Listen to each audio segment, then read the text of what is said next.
Hi, it's Rebecca, and I'm coming to you today with a message from someone I've never channeled before, and that is Gandhi.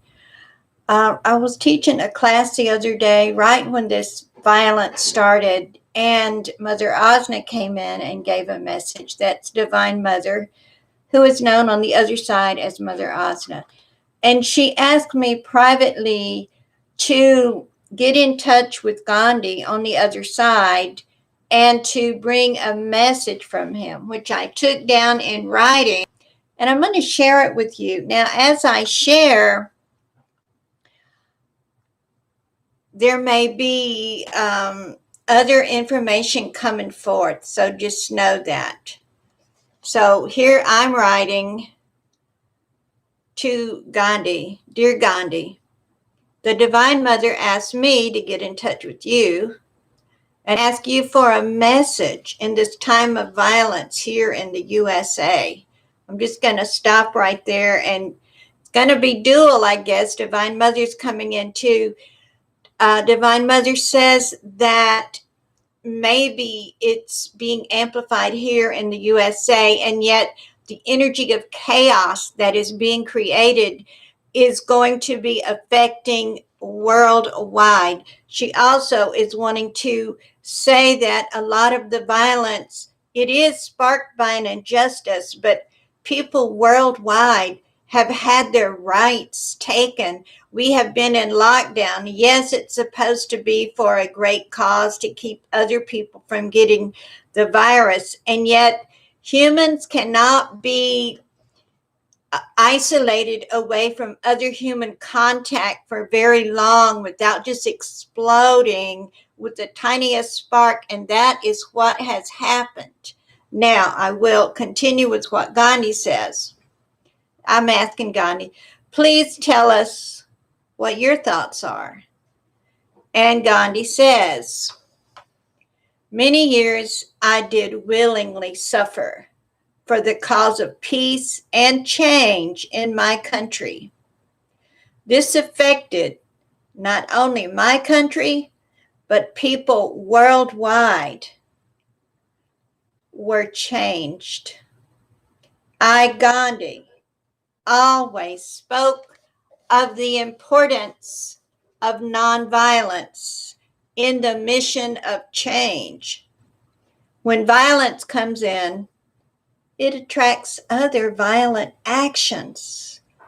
Unfortunately, there are those citizens who prey on others under the guise of protesting for change. And we see this in videos. Some of those videos are even from a long time ago that people are just trying to get attention, get in on a piece of the violent pie, so to speak.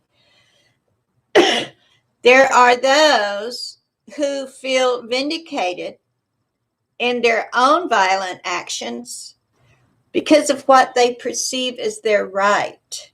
One violent act by those in authority does not justify multiple, I told you I wrote this down, right? Acts of retaliation. Now I'm going to stop and add a little of information I'm getting right now. Yes, there have been way more than just one act of violence on the part of those in authority. There have been many. Divine Mother has asked me, Gandhi, specifically to address the violence occurring in the USA due to the very wrong murder of a lone man, George Floyd. Let's just have a moment of silence for him, his spirit, and for his family. And just sending waves of peace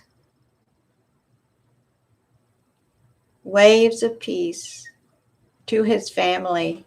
And I love it that the Catholics pray for the dead. Some other religions do too, the LDS religion.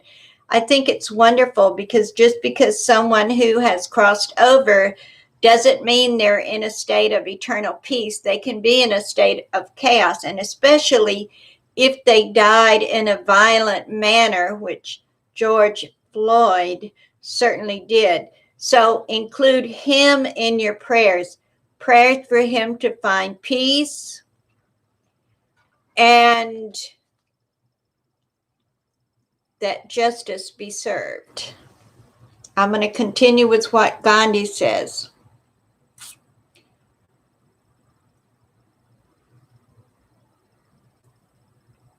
The incident has gained worldwide attention, and it absolutely must be protested, peacefully protested. More violence on the part of those protesting keeps the energy in a very chaotic state. And haven't we seen that? Authority figures will feel justified in using violent means to quell the violent protesters. Haven't we seen that? Unfortunately, criminal activities abound as imposters. Imposters, people who are using this as an excuse to burn, loot, and steal and let out their own violent impulse. That's an imposter. Do they really even care about George Floyd and that injustice? Or are some imposters instigated by chaotic forces seeing the opportunity to move in and take something for nothing? Okay, what else? That's me popping in with Gandhi. Criminal activities abound as imposters use this incident to rob, steal, pillage, and even murder innocent citizens. Hundreds, even thousands, rally against this injustice. And we should rally against this injustice. These injustices are being carried out in all areas of the world, not just here. Little men, and when he's saying little men, he means little in awareness, having a Napoleon complex. Even women who believe they are superior cause great harm by inflicting their authority upon those they feel are less than. This is the root of the problem. One race, person, gender feeling superior to someone else. Gandhi continues.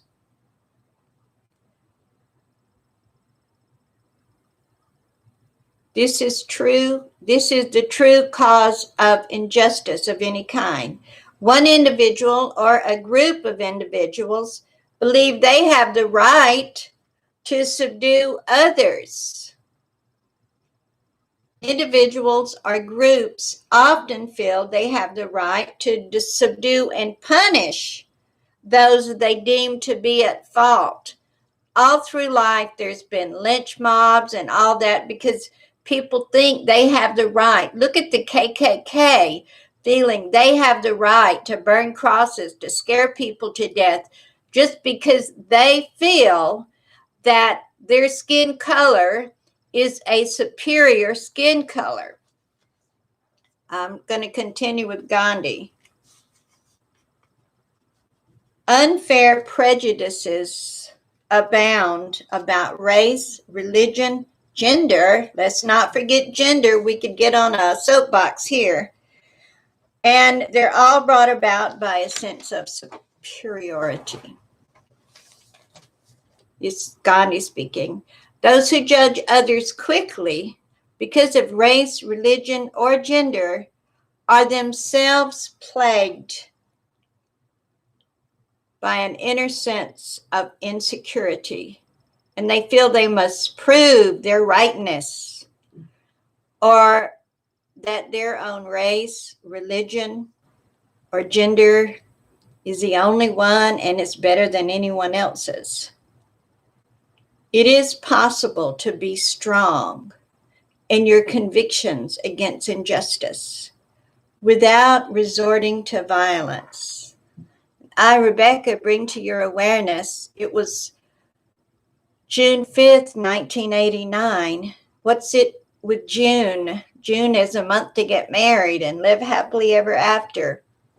That one lone man stood in Tiananmen Square in China with all those tanks coming at him. He had shopping bags in his hand, not Molotov cocktails. And that one man gained more attention worldwide than all the violence in that. As a matter of fact, if you go back to the year 1989 in China,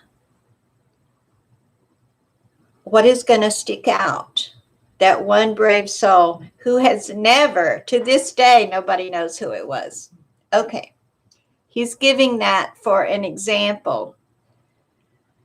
Gandhi continues, peaceful protests attract more participants as there is no need to fear retaliation. Like right now, I would go out in a protest gathering if I knew that nothing horrible was going to happen. When you don't know on either side what's going to happen, less people will protest. So many who would join in the protest, and this is Gandhi again, I keep interrupting him, are deterred by the depiction of violence that is occurring. True change comes with many hearts are united in one cause. Instead of being against injustice, be for justice. Instead of being against racism, be for equality for all. That's Gandhi from the other side, encouraging all of us, all over the world, not just in the USA. And I'm just going to speak some wisdom that Divine Mother is giving us right now. The world is in it's almost like a birthing pain sequence right now. And we've been all sequestered, and tempers are exploding, emotions are exploding. It's more important than ever for light workers to hold that peace, to speak of peace. If you find yourself just glued to the news, just like I said with the virus, if you find yourself filling your cup up with that day in and day out, you're not going to be in a peaceful state yourself. And if you're not in a peaceful state yourself, how could you possibly hold space for anyone else? And so let us remember this. There are forces of dark, forces of light. And right now it feels like the biggest battle that's ever been going on in our history.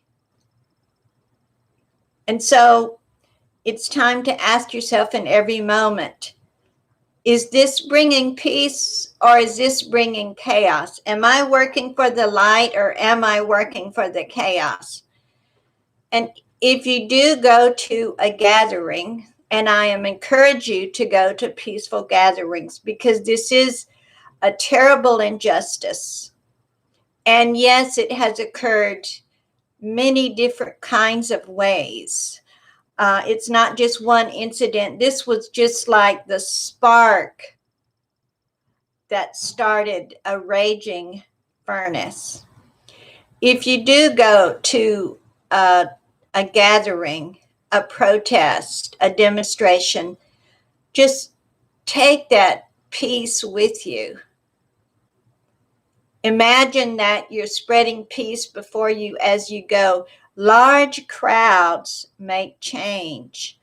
Large, peaceful crowds are listened to. Violent crowds are feared by both onlookers and those in authority. Let us do what we feel is right in our heart. And let us start right in our community. How could you be for racial equality in your community? Because does not equality start in the heart of every person? Is it someplace way far off outside of ourselves? How can you be the peace? Another quote from Gandhi: be the change you want to see in the world. How can we be peaceful? How can we be for equality? How can we look at the politicians who are running for office and see who really is for equality? How can we cause a change in our own, first in your own self, and then in your community? Is there racial injustice in your community? It's time to ask your inner being, your heart, your divine, what can I do?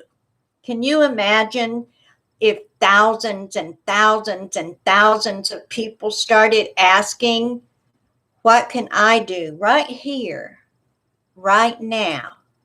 What can I do? Leave me a comment in the section below if you have some guidance on what can you do? What can I do? One thing you can do without moving a muscle hardly is to pray for those who are being abused, and pray also for the abusers. What would you pray for an abuser for? That they could find peace. That they could find peace. That they could see truth according to their own divine will. The divine will that all of us planned upon. And for the highest good of all, with harm to none. So it is. I'm Rebecca. I'll be back real soon with the video. And thank you, Gandhi. Thank you, Divine Mother. Share this video as you feel guided. Much love.